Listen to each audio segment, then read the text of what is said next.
Episode 17, An Easter Monday outing, 9th of April 1917. After the attack on the Somme on the 1st of July 1916, the 2nd Battalion Essex Regiment were quite under strength, and over the coming months they received many reinforcements, some fresh from England, others returning from wounds or sickness.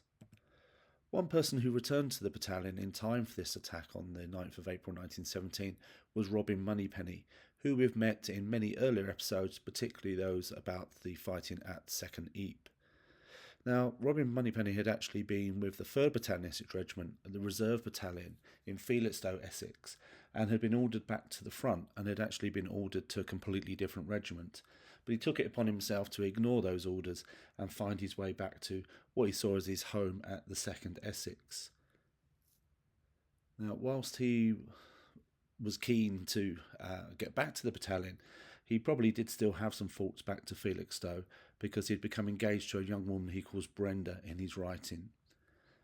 When he returned to the battalion, it was in winter of 1916, and he describes very miserable conditions, something that Harold Moore, who we met in the last episode, also agreed with when he gave his interview to the Imperial War Museum in later years.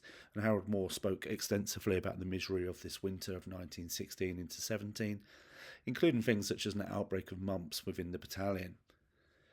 So when Robin Monypenny returned to the battalion, he describes meeting familiar faces. He talks about Colonel Jones, and there was a Colonel Jones that served with the battalion much earlier in the war, but at the time of Robin's return, all other sources point to it being different officers that were in charge of the battalion. However, the adjutant was a familiar face, and it was Noel Irwin, again, who we've met before, again, quite a lot of it to do with the Battle of the Second Ypres. So Robin was allocated to Noel Irwin's company and received a briefing on arrival, and they were holding a series of staggered posts throughout the front line, which were not all connected up. And so when the officers would go out to patrol or move around the post to make sure all was well, it was deemed necessary to have a password so that they wouldn't be kind of shot as intruders. And as Noel Irwin's briefing Robin Monypenny about this, he says to him, "Oh, yeah, and the password for tonight is Brenda." Now, this was obviously something that Noel Irwin thought was a great joke, but Robin Monypenny decided that the best way of dealing with it was to completely ignore it. Now, during this period, there was a number of different patrols that were going on. There was heavy reinforcements coming into the battalion still to make up from the losses from the fighting on the Somme, and this was both officers and other ranks. And in fact, in February 1917, there was one reinforcement who bridges the gap between these two groups. Sergeant W. Gilbert, who had been the provost sergeant, so like the internal police of the battalion, had left the battalion and then rejoined as Second Lieutenant W. Gilbert. And I think it's fairly unusual for the people to be commissioned into the same battalion, but clearly, in this case, proves it's not impossible. During this period, 2nd Essex were sending out patrols, and Robin Monypenny talks about how on one patrol he gets into the German front lines and finds that there's nobody there. And this is part of the German withdrawal back, where they pulled back to bigger defences and to shorten their line.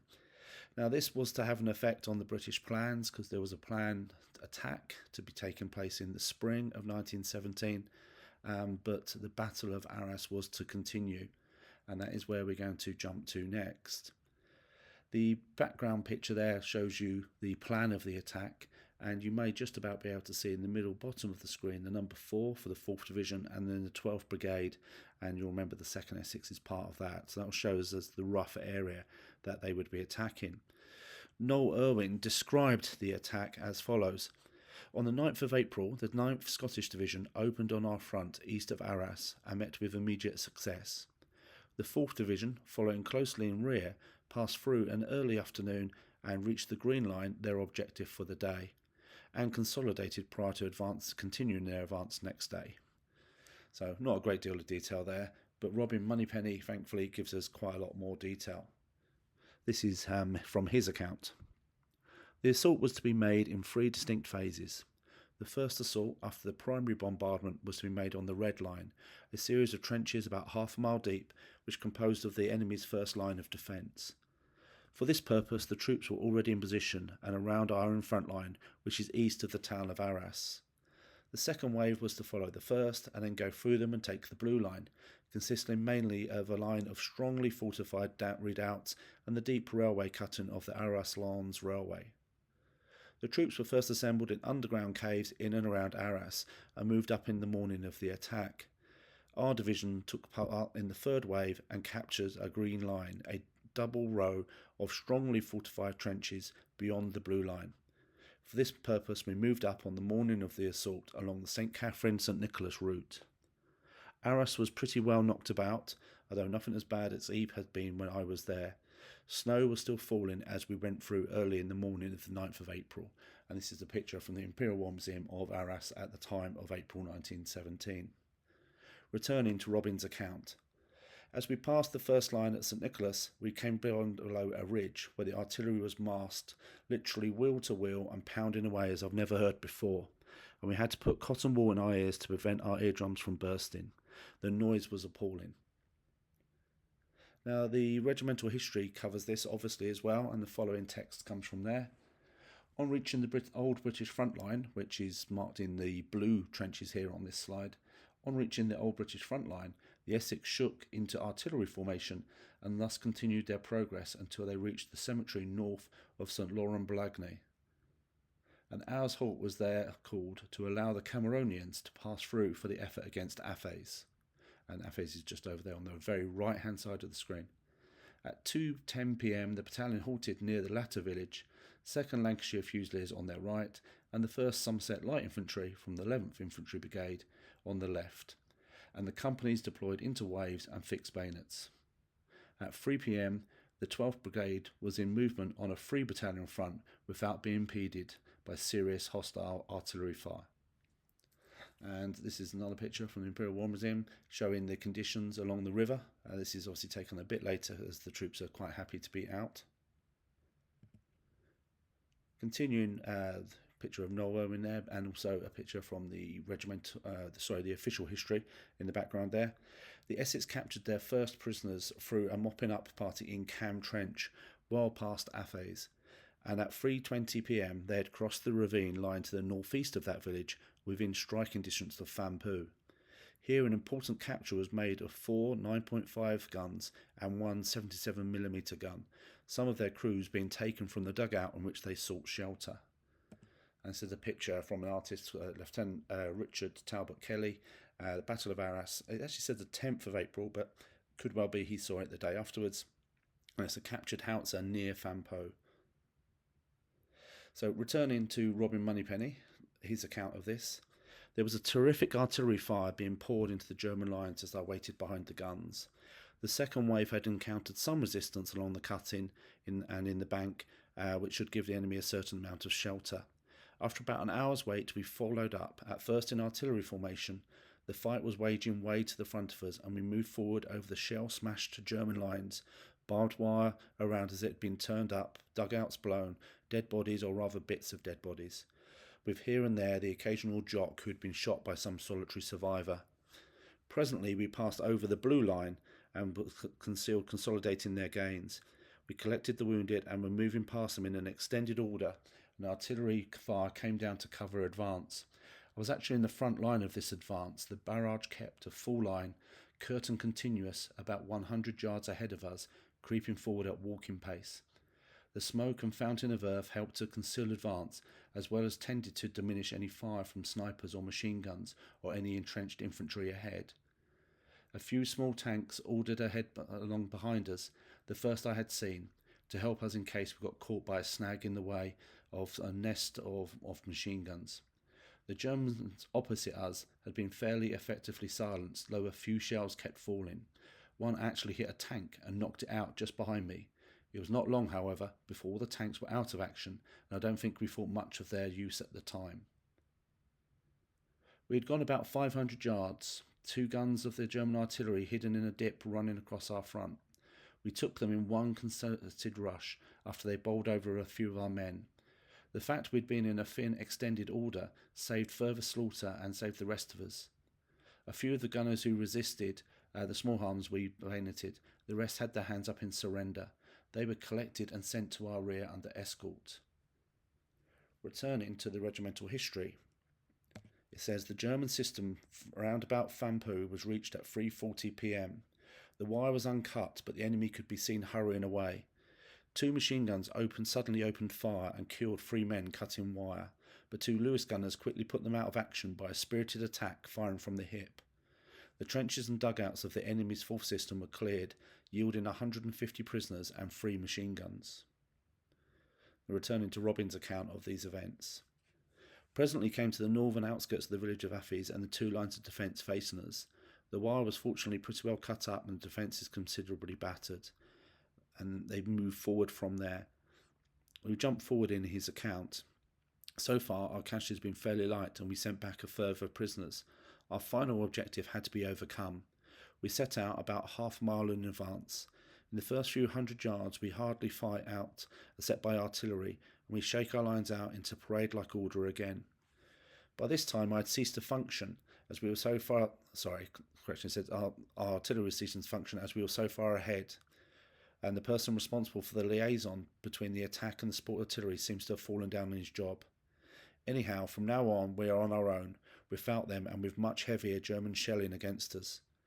We came across another dip where we expected resistance, but the place had been abandoned, so we knew I kept going and pushed ahead.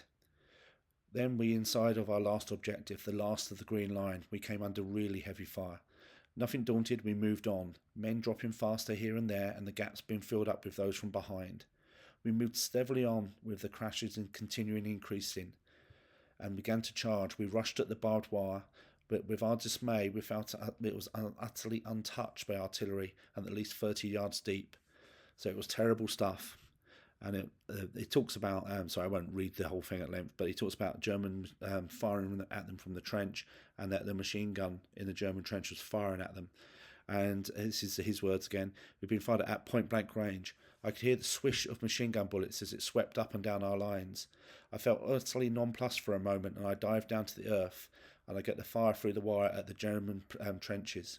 I got my nearest Lewis gunner to start sweeping over the Germans and attempt to check their fire.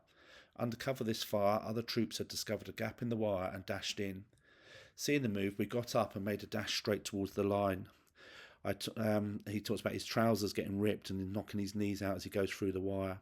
The machine gun right opposite me, getting more frank grip with his gun, he swung it around to left and to right, and it's no exaggeration to say that as he swished his gun around, one bullet clipped my right ear and the next my left ear, and how anyone had ever narrow shave. The one that clipped my left ear got my sergeant, who was just behind me, right through his head, and he went limp over the wire. This is the first and last time I saw red, really saw red. I launched forward, revolver in hand, and blazed at the German gunner and crew. How they never got me, I don't know. I was in a fear and rage, and shooting fast, bowling them over. I suppose the man on the gun went down first, and the others were too dazed to respond. The thing I remember was a score of hands stuck up, saying "Kamerad." I would have emptied my revolver into them again if I had had time to reload, thinking of the dirty swine who had fired it as when we were under difficulties at point-blank range, and now that we were on top of them they surrendered. I never knew till then that I could swear so. In white heat I let loose the most vile words imaginable, and only came to my senses when my men were starting to cut them to pieces. Suddenly ashamed, I had the greatest trouble restraining them, and so ultimately they've got in, and Robin Monypenny kind of closes off his account of these things, saying we cleared the trench and sent the enemies back, reinformed and went into the enemy's support line 100 yards further on, which we found deserted. They'd probably come up in the line just taken, so the final objective was reached. So the 9th of April 1917, the attack that took place then was one of the sort of great successes for the British Army up to that time, and the ground covered where the 4th Division and some of the others north of the river had advanced was amongst the biggest advances they'd made. Clearly it was to come at some cost. The regimental history lists 78 casualties for the day, 11 of them other ranks killed, 63 wounded and 4 missing. Subsequently, looking at the records of the Commonwealth War Graves Commission, it actually lists 26 dead for this day, and as we will see in later episodes, the fighting is to continue as the Battle of Arras continues. Amongst those casualties was a Private William Swan, and he was killed on this day, the 9th of April. Elsewhere on the battlefield, Private Herbert Swan, who was with the 9th Essex, was also killed, and as the names would imply, they are actually brothers. Another casualty of the 9th of April was Private Henry Kettle, and this is kind of slightly foreshadowing ahead, but his brother Albert Kettle was to die on the 17th of April 1918, so just over a year later. So the Easter outing for the 2nd Essex had been a good success. They had advanced over a large period of ground. They had captured German guns, German prisoners, and they had occupied the German trenches and reached their objective for the day.